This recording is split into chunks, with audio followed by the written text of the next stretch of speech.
Thank you, Dr. Narayan, for your kind introduction. Today's topic, as mentioned, would be molecular testing for the detection and strain identification of SARS-CoV-2.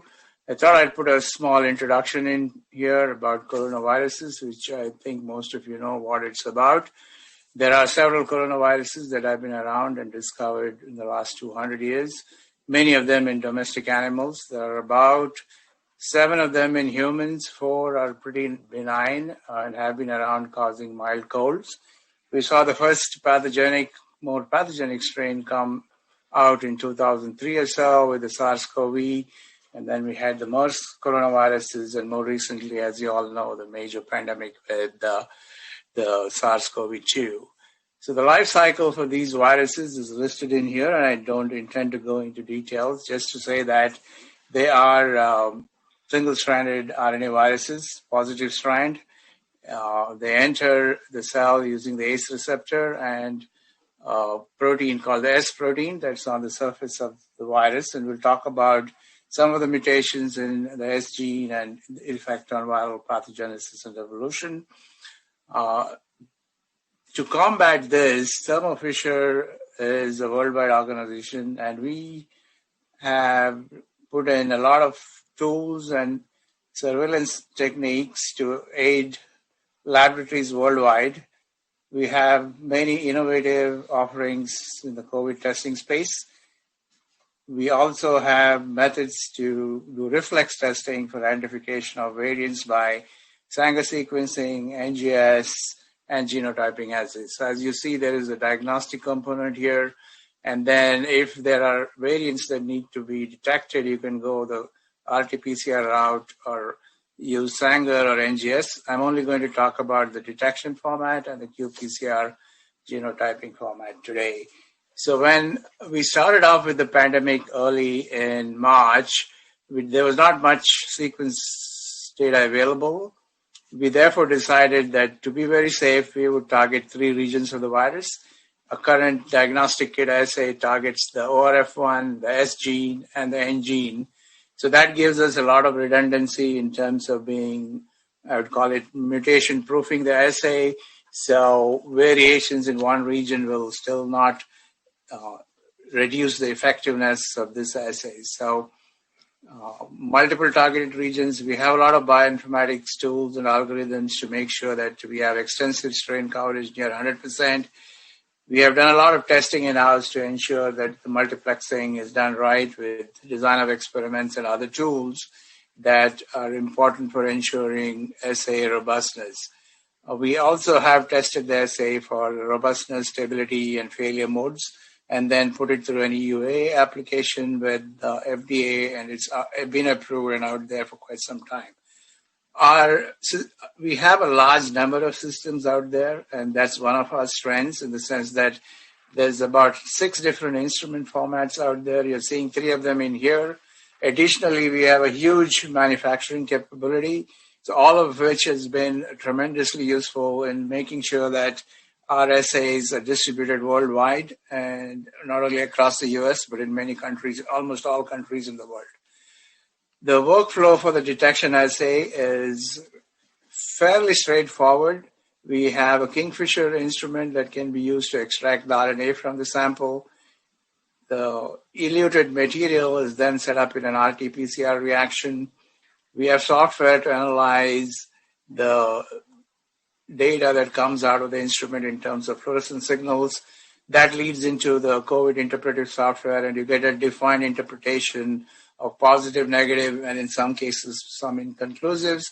There are controls in there to monitor, process controls to monitor the entire workflow, and we provide a clear interpretation to the customers based on positive calls for at least 2 out of the 3 genes in here. If you get a single gene positive, it's called an inconclusive, and you're asked to repeat the test. We do provide CT values in here that are not only a measure of positive detection, but also can be used to estimate in a rough manner the amount of virus that's around. Couple of things we did. We have done several studies comparing our assay with other assays out there in the market. This is one such study where we compared it to the logic Panther fusion and the COBAS assays. As you can see, the positive agreement is around 100%, the negative percent agreement is around 97.5%. It's pretty good concordance for an assay like this. We did retest some of the discordant samples which come up in this study using Sanger sequencing. And as you can see, 5 out of 6 were concordant with what we had, and 1 out of 6 was concordant with the Roche COBAS assay. And most of these discordant samples actually come up in the CT range near LOD around 33, 34. And, as you know, they can work differently on different days depending on how much material gets into your assay. So that's pretty good in terms of performance. We have also been tracking emerging variants. One of the assays in our triplex is an S gene assay, and this had a deletion in the S gene did impact this assay. It turned out that this deletion was a biomarker in the UK, the southern region UK, for reflex testing. The deletion is a marker for the B117. Not all deletions are B117, but a large percentage of them in the southern region of Kent in the UK turned up to correlate with the deletion. So this was useful for a large number of labs to track this. There are other key variants out there now, the South African variant, the Brazilian variant, and a few others, as you'll see in the next slide. This is what I took out of a presentation at the WHO. It clearly shows that there are mutations associated with particular variants from the UK, South Africa, and the Brazilian variants. One of the things I'd like to point out is one of these mutations, E484K, was not initially found in the variants that you see in the UK, but it's now there. So these mutations do move around depending on, viral recombinations or other events or infections. So you're starting to see some of the mutations in the African strain show up in the UK in the B117 background, and I think this needs a lot more study as it moves ahead.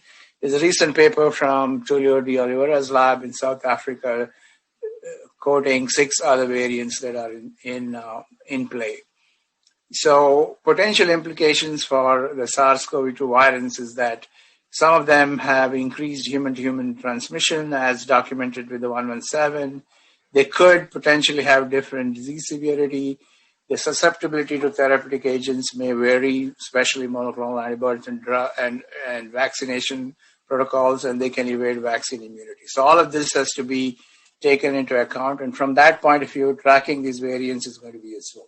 As you can see the data here on this slide, there's some data coming out of functional studies with human serum indicating that the B117 variant is neutralized by antibodies generated by, this is a study with the Moderna vaccine, whereas there is some level of decrease in neutralization capability when it comes to the African variant. It's about a 6-fold decrease.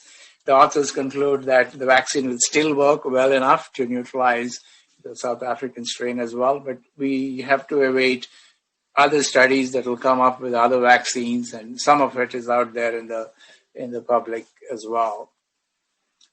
In terms of mutation detection, we came up with the genotyping format where we have assays that contain 2 probes.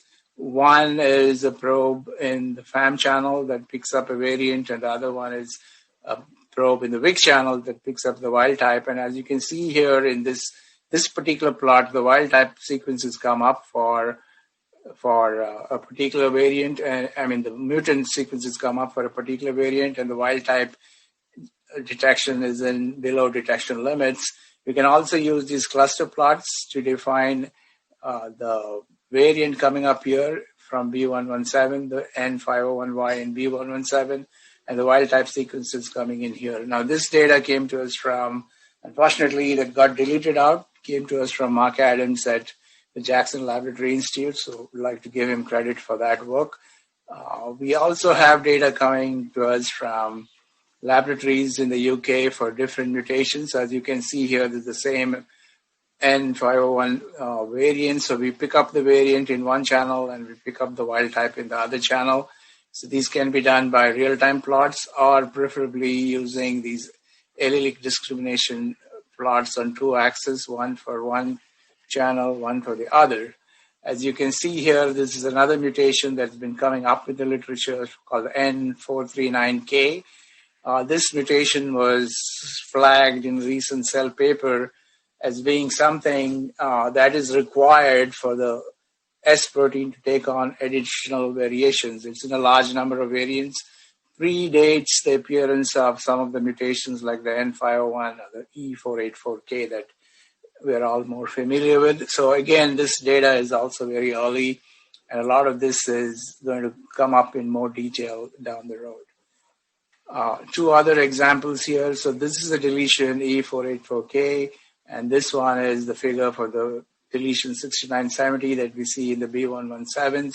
The 484K, the 510Y, and the 417, the K417N are considered to be critical variants in close to the receptor binding domain in the S protein that could be critical in terms of evading vaccine response. The three of them together in the South African strain is therefore much more of a concern than right now in terms of what's in the B117. But these variants, I believe, will evolve in the future, and we may have, many more mutations that come up in these different strains. But critically, this is data from our internal studies where we use synthetic templates for the wild type and the variant. And this is studies from the lab in Europe where they actually use variants to separate out the variant call from the wild type call. So we're trying to collect as much data as we can so we know that these assays out in the market are robust. From an applied biosystems Thermo Fisher point of view, we have multiple solutions. Again, as I mentioned, we have the RT-PCR, qPCR assays that I talked about for detection and diagnostics. We have mutation verification assays on the qPCR formats, which I just talked about, showed you data, the genotyping format. We can also do this by Sanger sequencing, capillary electrophoresis. And then in addition to that, if you need whole genome sequences, you could do it with the Sanger formats, or you could do it with our ion torrent formats for strain surveillance. And there's a lot of emphasis on that, especially in the UK. They're sequencing about 5% of the variants just to get a good feel for what the distribution is. The US is behind on this right now, but I'm sure we will catch up in the next few months. So in summary, the global pandemic due to SARS has infected millions of people, as you know, around the world, resulted in many deaths. An additional concern has been the emergence of variants across the globe, that some of them have increased transmissibility, some may potentially cause higher disease severity, and obviously you have the possibility that they escape neutralization by antibodies. Though governments, pharmaceutical companies, diagnostic companies have all risen to the challenge to contain the pandemic by introducing large-scale testing, test and trace plans, and surveillance of genetic variants. And Thermo Fisher has been particularly a big part of it, specifically enabled the use of different platforms that we have for both detection and genotyping of the virus. We have also introduced some antibody-based testing solutions and worked to enable sample collection and vaccine production effects, which I didn't talk about in this particular presentation here. So with that, I'll stop